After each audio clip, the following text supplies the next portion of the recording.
So listen, I watched this video the other day. I'm not gonna react to it. By the way, in case you guys are curious, I'm not gonna react to it. I watched this video the other day because I heard a lot of people talking about it, and it seemed like, I had this conception about reaction content, and when I heard about the take that DarkViperAU was giving in this video, I was like, okay, I'm not gonna agree with this. I went in with a heavy bias, like a heavy bias, right? I went into this video with a heavy bias, thinking to myself, there's no way I'm going to agree to anything that this guy's going to say. But I'm going to watch it, and then I'm going to probably make a video saying how much I disagree with every single thing that was talked about in this video. That was my bias going into this video that you guys see, I don't know, somewhere. I don't know which way to aim, whatever. That was my bias towards this video. And I watched it, the whole 1 hour, 11 minutes of it. Don't ask me to tell you every single little bitty detail that was on that video. And it actually changed my mind. It completely changed my mind on reaction content. Which, again, like I said, I went into the video with a heavy bias against every argument that he was making. And let me tell you why it changed my mind. It wasn't because he presented things that I wasn't aware of. It was because I saw my behavior reflected into the things that he was saying. So there's just like a couple of very basic examples of behavior when it comes to reaction videos. One of the things that he says is, like, most people that watch a reaction video, they will not go to the original content creator's account. They won't. And there's kind of like this conception. It's like, well, but there's exposure. You're exposing people to a new audience and all of this. I'm no longer sure that I entirely agree with that, because what he's saying is true. Like, if I watch an Asmongold reaction, me as a viewer, not as someone who's reacting to a video, I'll watch an Asmongold reaction. I'm not going to go to the original creator's channel. I don't do it as a user. And that was something that I never even thought about as I've been doing content like this, right? Just something that you don't even think about it. And not just that, but like other reaction content that I tend to watch on YouTube, I'd be like, yeah, I never really visited the original creator of the content. I just watched the actual reaction video, and I never go watch the other person's video. Which is weird, because basically at that point, like, people keep thinking, oh, but there's exposure. There actually isn't. Because, like, Asmongold puts out a video. I watch the Asmongold video. I don't even think about the other video anymore. It's like, it is, to a certain extent, content curation. But, at least from my part, the original content creator benefits nothing from the video itself. And then there was another thing that I didn't even think too deeply about, even though I know that this is the case. Like, I don't need to confirm that this is a bad thing. Like, you know how whenever you react to something, like I myself will do this. And at the time I was doing this, I wasn't even thinking about it, despite the fact that if I was just thinking about it, I would have realized, wow, this is actually a really bad thing. You know how we say, like, oh, go to this person's video, hit the like button. That is actually worse than people not going there. And you guys are like, what?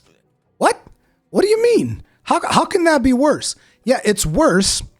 And this is something that I know that this is how it works. Because you go to somebody's video and then you click the like button, but you're not going to watch the video because you already watched it in, either on stream with the person that was reacting or in the YouTube channel or whatever, right? You go there, you click the like button, and you leave. That is terrible for the video engagement, because all that YouTube sees is somebody went over here and they left. So immediately after watching this video on the website, they left. Now, this depends if you stay on YouTube or if you go to a different website, but particularly on a stream setting. Like, if I was to tell you, go to this video, hit like, come back, that would actually be a net negative for this video, because the only thing that the YouTube algorithm would see is, oh, a bunch of people came in, but a bunch of people instantly left. So the video is clearly not engaging. This is not a good thing for our website. Let's lower the ranking of this video. Right? Now, does this mean that I'm against people doing reaction content? No, I'm not. I don't 100% agree with everything that is said in this video, because like, I feel that there is a small portion of people that do get exposed to the content and maybe go and actually subscribe. Those are the most valuable ones, because they'll actually subscribe and they might watch future videos, not in reactions, but because it shows up on their feed. Those are actually valuable ones. Not people that go to watch the videos, but people that go in there and subscribe. I mean, not people that go and like the video, but people that go in there and subscribe. And I do feel like there's a lot of people that would not have been exposed to certain content if it wasn't reacted to by somebody else. But whether or not they become a faithful viewer of that person is a completely different argument. And, you know, when I started analyzing my own behavior when consuming reaction content, I just realized this is something that I really don't want to engage in, at least in the foreseeable future, until there's more data around it or maybe more systems built around it.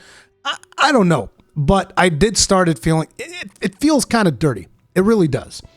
But, you know, at the same time, am I going to be upset if somebody reacts to my videos? No, I don't care. I've always said you can use my content, any content that I make on YouTube, so long as you don't straight re-upload it. Like if you don't straight just re-upload my content exactly as is, anybody can use whatever I make in whatever way they want. I don't care. I'm not going to be policing it. I have a bunch of like content ID stuff in my YouTube that I could use to like claim monetization on videos that on little bits of footage that people have used of mine. I'm never going to do that. Unless, like I said, unless someone just straight up re-uploads my videos, which has actually been done. And I didn't really do anything about that either, but whatever. Make sure to keep a voice for tonight, by the way. Why? I don't have to talk. React content is how I found Josh Hayes, and I've avidly watched his videos since. Yeah, like I said, Iron Penguin, there is a small percentage of people that do get exposed and end up watching the original content creator. Like, I was also exposed to Josh Hayes like that. But I feel like Josh Hayes is one of the few exceptions. I feel like a majority does not end up nearly as lucky as that.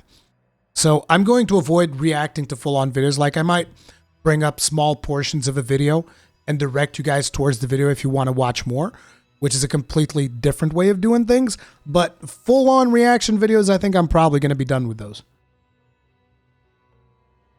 This is how I found you, Rory, from a reaction of your videos like 1 year and some on Monster Hunter. Reaction of my videos?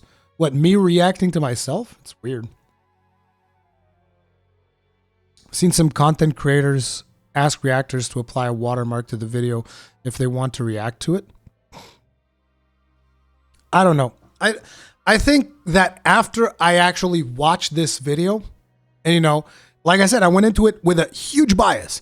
After I watched this video, it changed my mind on a lot of things because I could see my behavior reflected in the arguments that DarkViperAU was bringing up. That's the reason why, you know, it kind of changed my mind. Yeah, it is a case-by-case basis. And like I said, I don't mind people reacting to my stuff. If people want to react to it, it's whatever. Doesn't really make that much of a difference to me. But it's just something that me, personally, I'm making a conscious decision to avoid that type of content moving forward. Like I said, I might bring up small sections of videos and stuff like that, but full-on videos, I'm probably going to be avoiding it moving forward. I respect you wanting to change things to be more ethical, a rare thing on this platform. It's not really a matter of ethics. Like, I don't think it's ethical or unethical. It's just... I mean, maybe it is ethical. I don't know, but I don't really see it as like, oh, it's a moral issue. No, it's more just like creatively, I do feel like it makes me a worse creator because it's a little bit lazy. Like just putting on a video, reacting to it, it's a little bit lazy. It's not the same thing as putting in the effort of making a proper video.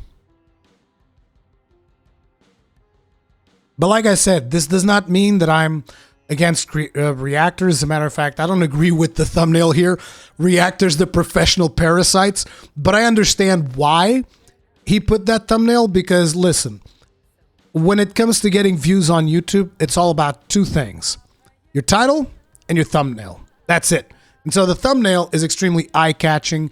It's extremely like, you know, big allegations like, oh, professional parasites. Oh, terrible, right? That's the intention of the thumbnail, is to grab your attention. So I don't blame him for using that. I don't necessarily agree with what he said. I don't think that they're professional parasites. Like, Asmongold's got an audience of hundreds of thousands at this point. It's like, come on.